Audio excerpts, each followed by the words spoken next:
Okay, it's over to me to close this very, I don't know how to put it. I'm just blown away really at how good it's been in terms of depth and knowledge and learning. But I'm going to try and summarize in the little time I have.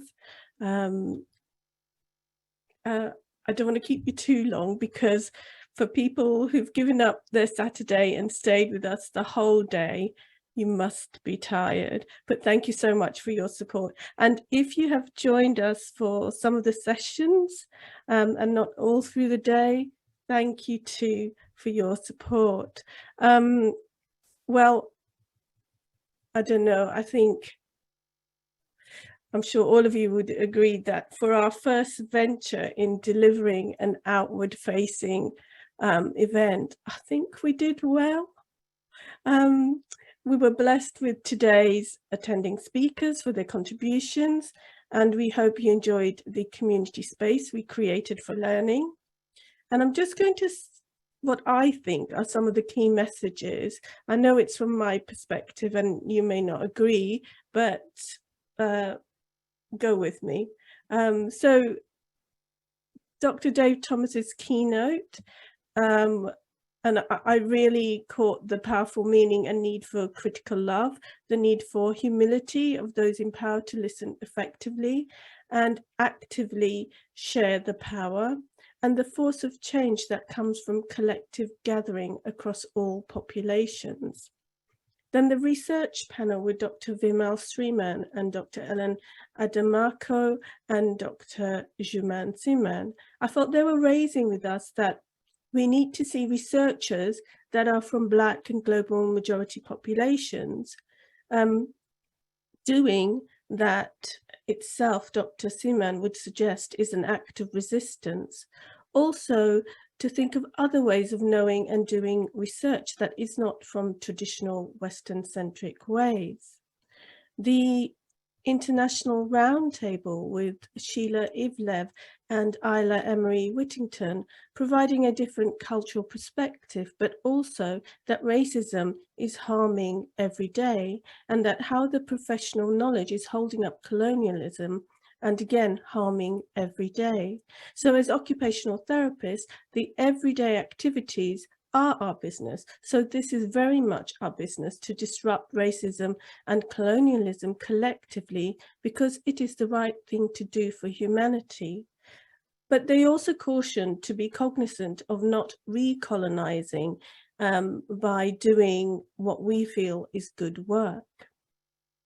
The clinicians panel with Sherlyn Graham, Cheryl Tayson, Joe Brezzi-Ando, encouraging us to look at the variety of where we can work as occupational therapists, but they also identify the necessity of delivering equitable service for staff and service users, and also what it means to being, let me rephrase that, what it means being a Black occupational therapist in occupational therapy.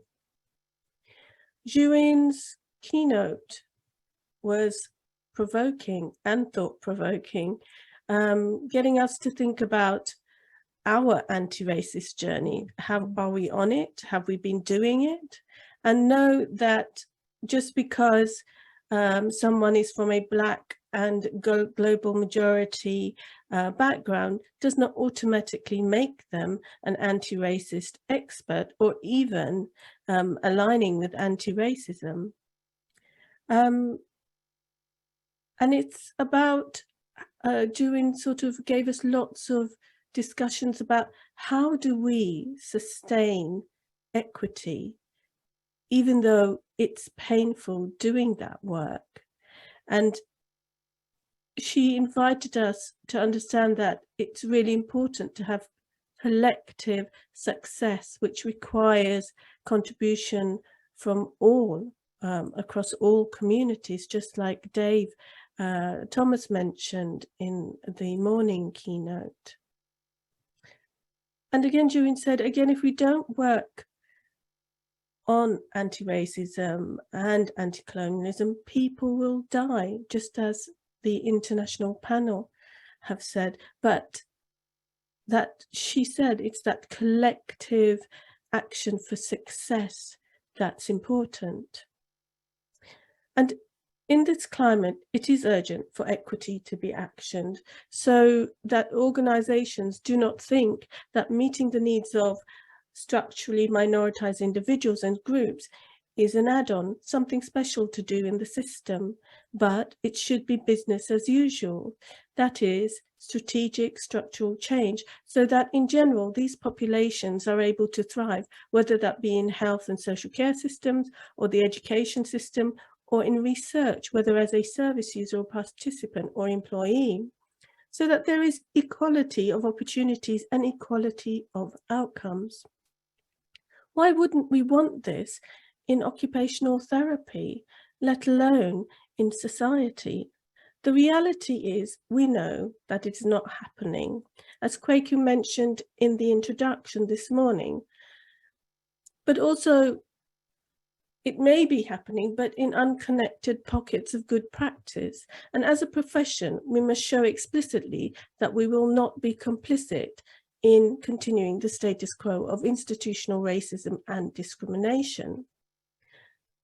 BAMEOTUK UK started this in the UK as an occupational therapy network of students, staff and educators from Black and global majority populations.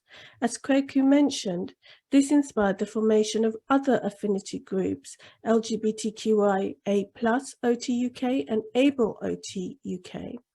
And there are other affinity groups, more globally, Disrupt OT, led by Sheila Ivlev.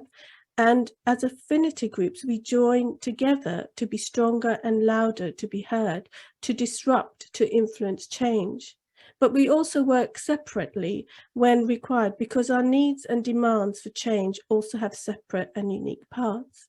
And I note there is a Carers OT UK group too that has formed much recently. But we are inching forward with change. I truly believe that with our affinity groups, as Kwaku and some of the presenters mentioned. But this path of change is not linear. It has twists and turns, probably like Jewin's salmon run, and sometimes takes you backwards to move forwards. And also we may fail forward too. That is, we make mistakes and learn from them to change impactfully and keep moving forward. I'm going to share with you a short video introducing BAMEOTUK UK Network, composed by Hannah Spencer from LGBTQIA+ OT UK group. It's about 5.5 minutes. There is a slightly longer version of this too, and they're both on the BAMEOTUK UK YouTube channel. I'm going to ask Lee to play that, and then after that's finished, I'm going to just sum up an ending with some pleas for funding from you as well. Lee, over to you.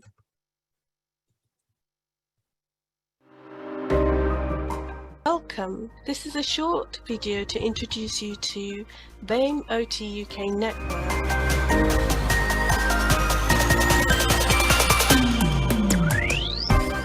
My name is Mushrat Ahmed Landayu, and most people know me as Mish.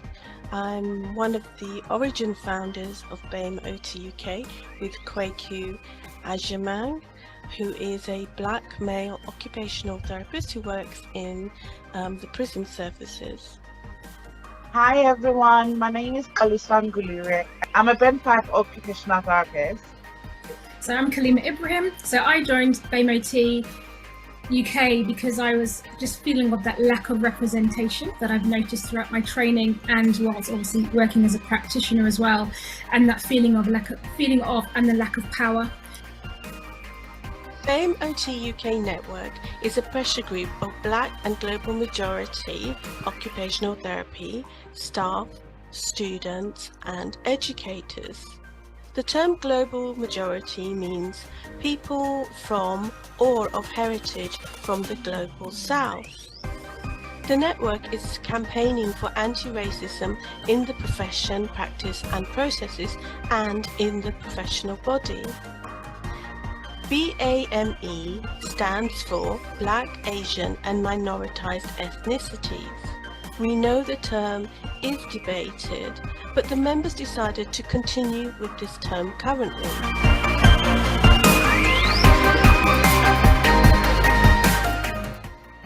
The times that I did join, it felt like a safe space to speak of what was happening currently, but also what it really helped was also speak what happened in the past. So this is why I am still today a member of the BAMEOTUK UK, because of what a huge impact it has had in my life.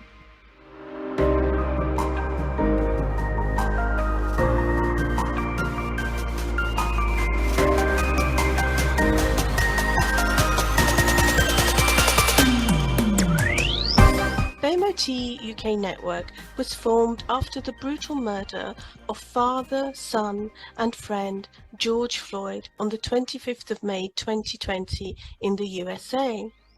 And the Black UK occupational therapists noticed a lack of compassion and solidarity from the Royal College of Occupational Therapists.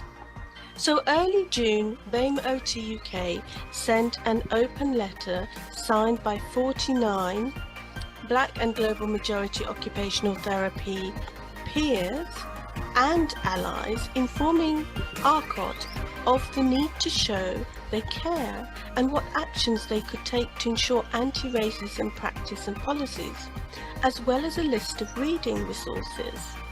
I've worked in two big trusts across London, so I found that when I was working as a practitioner, that the other maybe therapists things that I've worked with, some of them didn't understand the cultures of the population that they're serving as well. So I was finding from my experience that was also fueling this, fueling inequalities as well, not understanding.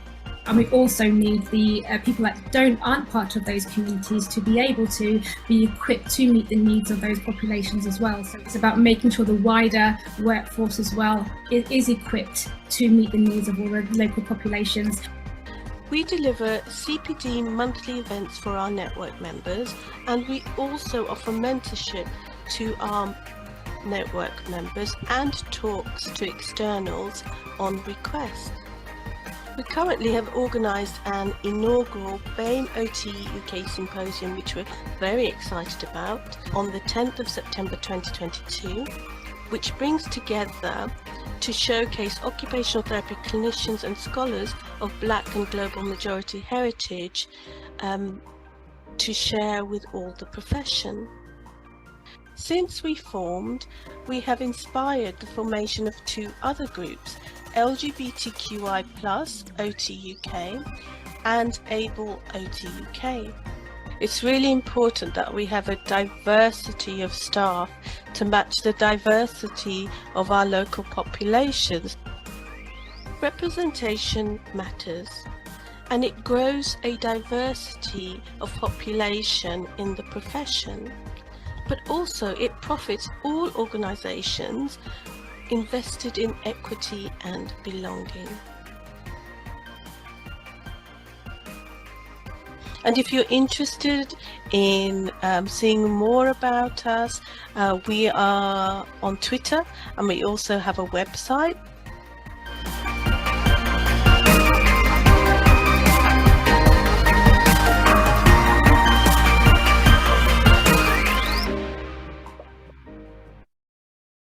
Thank you, thank you. I'm very grateful to Hannah for doing that. It's a very exciting, upbeat video, and thank you, Hannah, for your free time in doing that. So going forwards, what do I say? We are hoping to deliver the BAMEOTUK UK Symposium annually. Hence, we are crowdsourcing funds. I know you've heard us say that all the way through, but it's really important for us that whoever comes and presents, it's not free labor, because we're talking about Black and Global Majority presenters and maybe their allies, and these individuals are usually having to do their work for free, but are so committed because they want change to happen. So yes, we're crowdsourcing funds through GoFundMe. You can also find the link on the symposium platform.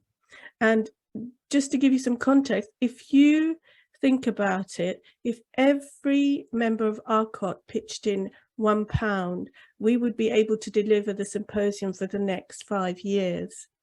The next year's symposium theme will be advertised shortly, and we welcome shows of interest to present at the next symposium will be gladly received.